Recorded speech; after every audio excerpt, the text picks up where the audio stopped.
আসসালামু আলাইকুম।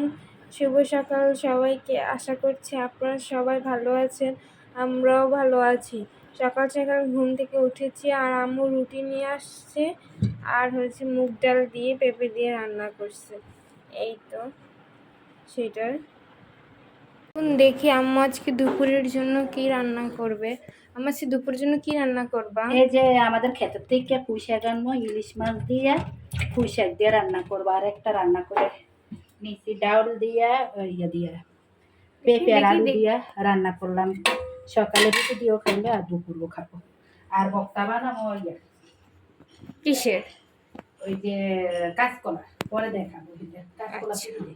এই তো আপনাদের সাথে সকালবেলা বললাম যে আম্মু আজকে ইলিশ মাছ দিয়ে পুঁই শাক রান্না করবে, তো আমাদের খেতে পুঁই শাক তুলে আনা হবে। এই তো আমার ভাই পুঁই শাক তুলতে গেছে বাইরে, এই তো পুঁই শাক তুলছে।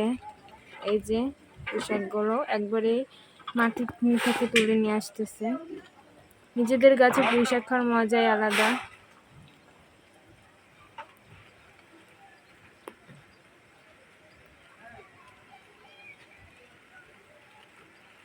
এখানে আমরা পুঁই শাক রোপণ করছি।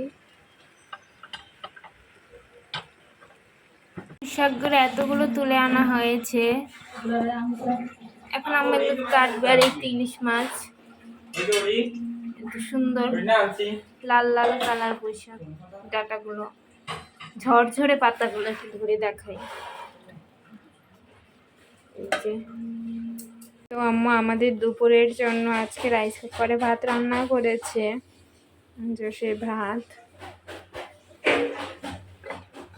এখানে আছে কাঁচা কলার ভর্তা,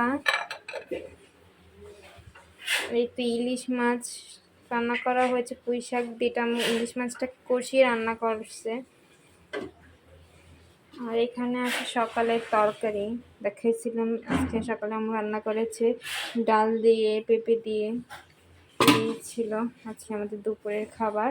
সন্ধ্যার সময় ভাবলাম কোরিয়ান নুডলস খাবো, তাই কোরিয়ান নুডলস রান্না করতেছি। পানির মধ্যে একটু সয়াবিন তেল দিয়ে এটাকে সিদ্ধ হতে দিলাম। এখন কোরিয়ান নুডলসটা ছেড়ে দিব। ছেড়ে দিলাম কোরিয়ান নুডলস, 2 প্যাকেট রান্না করব। আমরা মিস্টার নুডলসটাই খাই, কোরিয়ানটা, এটা অনেক ভালো, সেই জন্য আপনাদের সাথে শেয়ার করব কিভাবে রান্না করি। এই তো নুডলসটা সিদ্ধ হওয়ার পর ওখানে একটু ডিম ছেড়ে দিয়েছিলাম। এখন এই যে নুডলসের সাথে একটা মশলা দেয়, মশলাটা দিলে অনেক ঝাল হয় এবং কালার হয়। এখন এটা দিব আমরা। এই মশলাটাই হচ্ছে মেন। কোরিয়ান নুডলস খাওয়া উচিত তাদের যারা অনেক ঝাল পছন্দ করে। যদি ঝাল না হয় তাহলে খাওয়া উচিত নয়। আমার ভিডিওটা এই পর্যন্তই। যদি ভালো লেগে থাকে একটা লাইক করবেন, একটা কমেন্ট করবেন, একটা সাবস্ক্রাইব করে দেবেন। পরবর্তী ভিডিওর জন্য অপেক্ষায় থাকবেন। সবাই ভালো থাকবেন। আল্লাহ হাফিজ।